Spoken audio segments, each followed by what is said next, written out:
Hello everyone.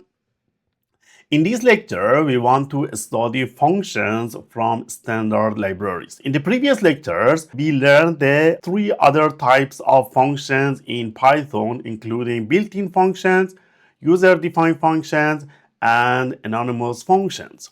When Python built-in functions are not enough and you don't want to write a function by yourself to do a task, you can import libraries, also called as modules, to access additional functions. These libraries are part of Python's standard library. Examples are math, random, datetime, OS, and sys. We can also import functions from third-party libraries like NumPy, SciPy, Matplotlib, Seaborn, TensorFlow, etc. Later in separate lectures, we will study them all one by one. Or even we can go for functions from external APIs like fetching and executing code from a web service. This tutorial will focus on functions from commonly used standard libraries like math, random, OS, datetime, and sys. By the end, you will know how to import and use these functions effectively. First, we go for math, so we will import math, right? So once we import, then we can go for all function in this math. This import math modules to access its functions. For example, we want to calculate the square root of a number. If n is equal to 16, then we can say math.sqrt and n. So what happens here? This is the library that we have imported. Inside math library, there is one function sqrt. We will pass our number 16 to here and the result will be sqrt of this. We'll print a square root of 16, which is 4. Or for example, you want to raise a number to a power, right? You can say math.pov, and in here we want to go for base 2, right? Base 2, and we say like n. So you can see here 2 in power of 16, right? You can say in other way, you can say 2 in power of 16, right? The same number. So it means 2 in power of 16. If you want to go for 16 in power of 2, you can say n and 2, okay? So this one is 16 in power of 2, right? 2, 5, 6. Then we can calculate the sine of an angle, right? So you can say, for example, angle is equal to 90 degree, and you can say math dot radians, and in here we can go for a. This math.radian a converts degree to radians. You know, it's like this: 90 is equal to pi divided by 2, which is 1.507, something like this, right? Then we want to compute the sine, right? In here we can say math.sine, and here we can pass this totally here. So the sine of 90 is 1. The next one is random, right? So the random module provides functions for generating random numbers and making random selections. So we can go import random, right?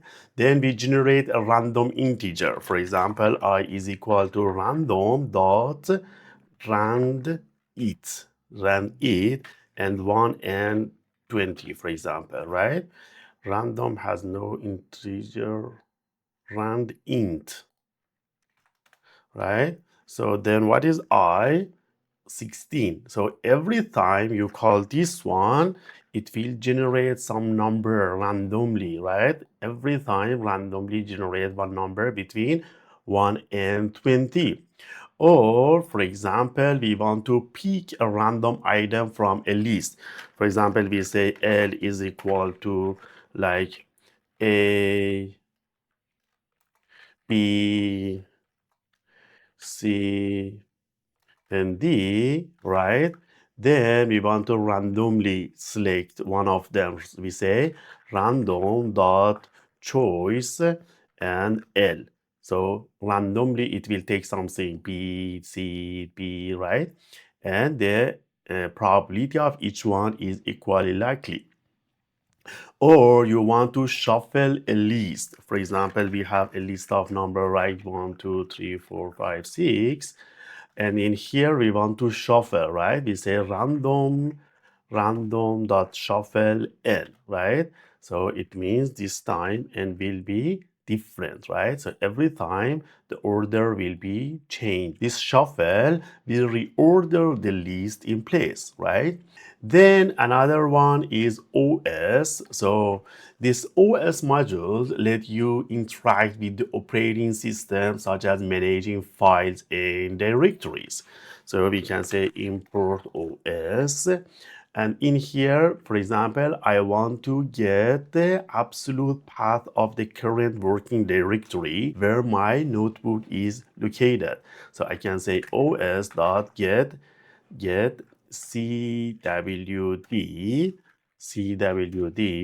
content directory is the current directory.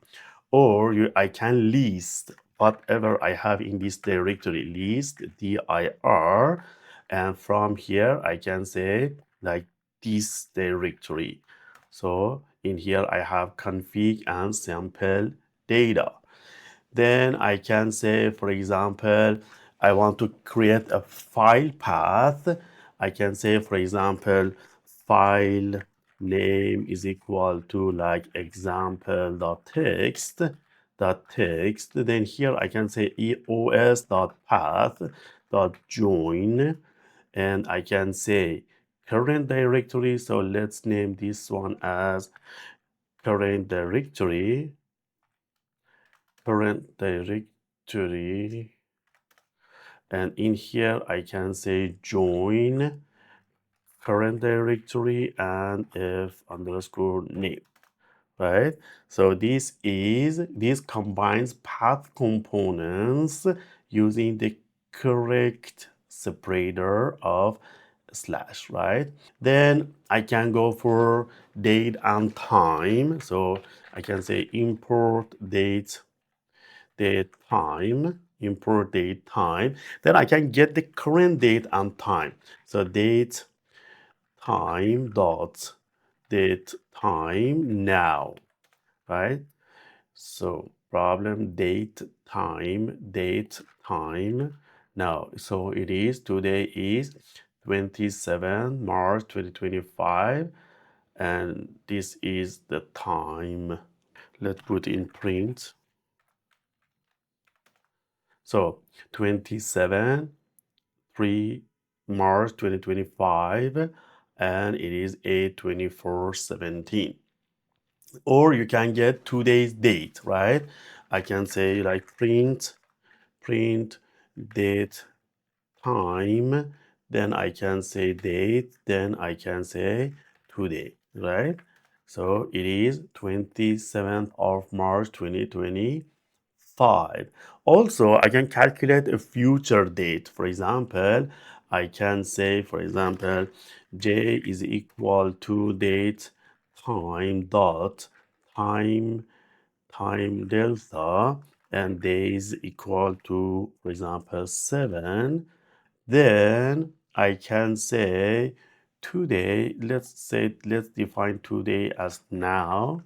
So today as now, right? Then I can say print today plus j, right? So it will be 3rd of April 2025. The next one is sys import. This is to provide functions to interact with the Python interpreter and systems. So we can display, for example, Python version, sys.version.